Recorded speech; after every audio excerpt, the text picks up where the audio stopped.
We've talked about powerful Iron Man armor, but what about the man piloting said armor? Welcome back, Nerd Squad. I'm your host, Amanda McKnight. And I'm your host, Adam Andrews, and this is Top 10 Nerd. Join us as we count down the top 10 most powerful Iron Man variants.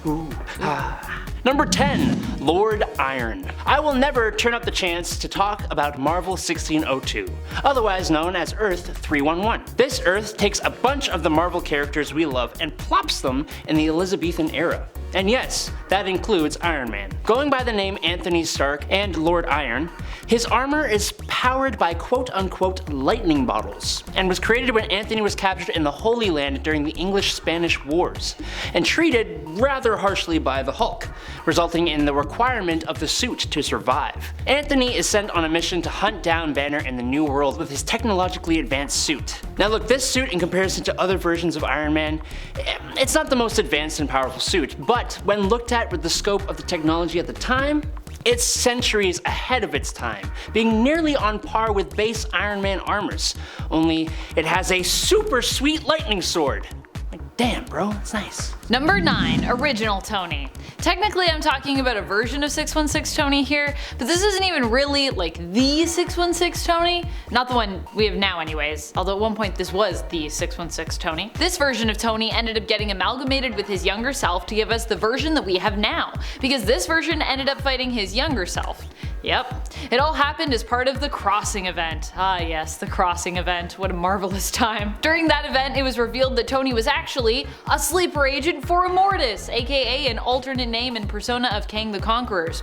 He is activated and ends up becoming somewhat unstoppable when it comes to the Avengers' power to defeat him, and Kang. Instead, they enlist the help of a younger Tony Stark from the past, who actually almost dies fighting against his older self. In the end, however, Tony has a change of heart, and he basically sacrifices himself to save his friends and the world from Kang. However, as I said, this version of him would later be resurrected and then amalgamated with the younger Tony, who remained in 616 in his place. Together, they would give us the Tony Stark that we know and love today in the comics. Number 8, Exiles. Tony Stark, the undisputed monarch of Earth. What? Take a man with the intelligence, wealth, and power of Anthony Stark and make him unbothered by any kind of sense of morality. That's a man who can bring the world to its knees, but has the sense to not let them know it, and then be begged to take charge. Tony Stark of Earth 42777 acquired every world conglomerate. He organized a mutant war against humanity and then defeated their leader, Magneto, created a worldwide famine, the likes of which was never seen before, and then invented the cures and vaccines to fix it, and then he got elected president. He developed weather controlling technologies to create biblical level natural disasters in Europe and Asia, having them beg for help to the point of giving up control. Central America and Canada had economic down spirals that brought them into the fold too, and he made a deal with Dr. Doom, who had attacked the Capitol and then taken out all the other democratic leaders in America, who he also destroyed after receiving a blast to the face that left him disfigured just like Emperor Palpatine. He's de-lifed the Hulk. This version of Tony Stark is ruthless and powerful. Number 7, Superior Iron Man. Superior Iron Man is actually a version of Tony from the main continuity, but he's so devious and fantastic that I had to include him. What can I say? I'm obviously a sucker for an evil villain version of Tony Stark, as this is the second one that I've mentioned on this list. I just feel like Tony has so much potential as an amazing villain, and honestly, I would rather see him as a villain than a hero. I know that might be a hot take, but there it is. You might even say he's not just an amazing villain, he's a superior villain. Ho-ho. Superior Iron Man came about as a result of Iron Man avoiding the re-reversal of alignments back to normal near the end of Axis. You see, Scarlet Witch had cast a spell which accidentally inverted the alignment of a good number of Marvel's premium heroes and villains. Well, she meant to invert them, but not all of them. She meant to invert one of them, and then everyone else got affected too. Oops. Among them was Tony. When this was reversed, so Tony would go back from being evil to good once more, the super smart Iron Man found a way to shield himself, resisting the reversal back to being a hero. Instead, he remained a villain who simply passed himself off as a hero. This version of Tony isn't just smart, he's diabolical, and his lack of ethics means he's willing to do things that his regular, more heroic 616 self wouldn't. Number 6, Ultimate Universe. Having your mind and body altered by an Infinity Gem sounds like it could go pretty much anywhere, but fittingly for Tony Stark, it led to him being able to physically and mentally interact with pretty much any computer ever. That's a pretty good ability for someone who flies around in a technological suit of armor. The Antonio Stark of Earth 1610, or the Ultimate Universe, has basically become part man, part machine, being able to project his mind into computers and androids, allowing him to be nigh unkillable.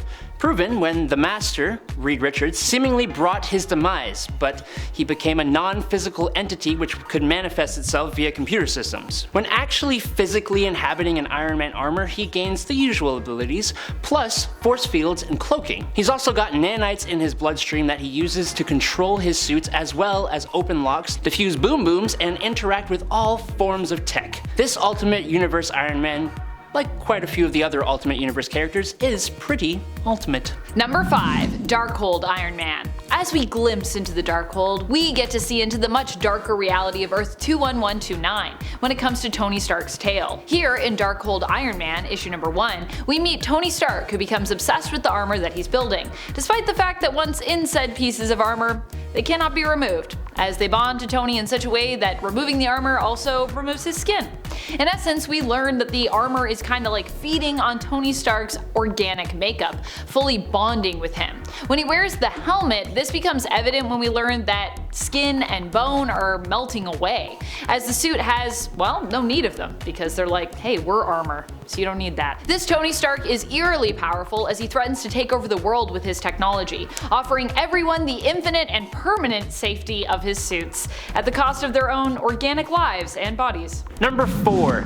Iron Goblin. Earth 19919, or the Spider Island, basically saw the city of New York taken over by the Spider Queen, who infected millions of people, including heroes, turning them into monstrous spider people. Agent Venom of the Resistance began using other monster transforming techniques.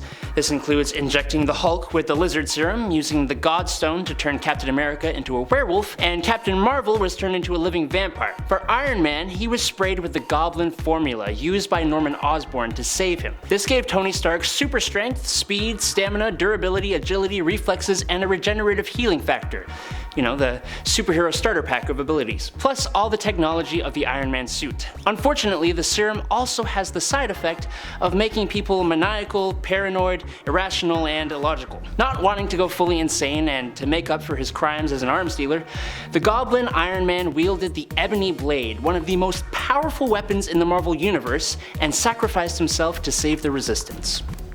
Number 3. Iron Hammer. Iron Hammer is an amalgamation of Iron Man and Thor from the Pocket Dimension universe known as Warp World. Warp World was created when Gamora gained the power of the Infinity Stones and used them to fold the universe in half, merging souls together in doing so to create amalgamated heroes and villains, then feeding those souls to the Soul Gem. Iron Hammer is Stark Odinson, the son of Howard Odin, who is part businessman, part Asgardian god. Iron Hammer wields a hammer and also wears a spiffy set of armor, having the powers of both the 616 versions of both of these heroes. Number 2. Iron Lantern. Ah, yes, the Amalgam Universe, combining the world's two biggest comic book companies, DC and Marvel, pitting popular characters from both sides against each other and even fusing some characters together. One incredibly cool amalgamation would be between Iron Man and Green Lantern. Harold Stark, HAL for short, was the founder of Stark Aircraft, and while test flying a prototype aircraft, it suddenly took off on its own to a crashed alien spaceship, and it too crashed. The crash left shards of metal in Stark's chest, which, after meeting the dying alien Romancer, Stark survived using an alien battery, suspiciously in the shape of a lantern, to build a suit of armor. This armor not only kept him alive though, it gave him the ability to create green solid energy constructs, fire plasma bolts, fly at speeds beyond the speed of light, time travel, it granted him almost unlimited telepathic powers, translation of virtually any language, force field generation, and the ever classic superhuman strength and durability. Yeah, he'll put his hand on your chest. Number 1. Infamous Iron Man. Who is Infamous Iron Man? Well, he's Doctor Doom as Iron Man. I know this might seem like a controversial pick for our top spot, but walk with me, or I guess just stand with me, because I can't really walk anywhere. Doctor Doom, despite being a villain, is one of the most powerful characters in the Marvel Universe. He's not only a genius, but is the ruler of a nation known as Latveria, wielding all the power of his country, his people, and the nation's resources, as well as being an extremely gifted magic user. In fact, there are even futures where Doom becomes Sorcerer Supreme, and if it weren't for Clea showing up in the 616 universe, he would have become Sorcerer Supreme after Doctor Strange died. Also, a lot of what stops Doctor Doom from winning the day is his role as a heel for the heroes, a villain. So when he decided to take up the mantle of Iron Man in Tony's absence, he became pretty much unstoppable, because now there's no reason for him to technically have to lose battles. He's not a bad guy. Well, he's kind of a bad guy, but he's a good bad guy. Villains even banded together in fear of what action Doom might take against them as Iron Man. And when they did band together, he still showed up and then beat them all. So yeah. Who do you think is the most powerful version of Iron Man? Which Iron Man variant is your favorite? Let us know in the comments below. This has been Top 10 Nerd, and I'm one of your hosts, Avengers. And I'm your other host, Amanda McKnight. Till next time, you stay nerdy, YouTube. Toodles.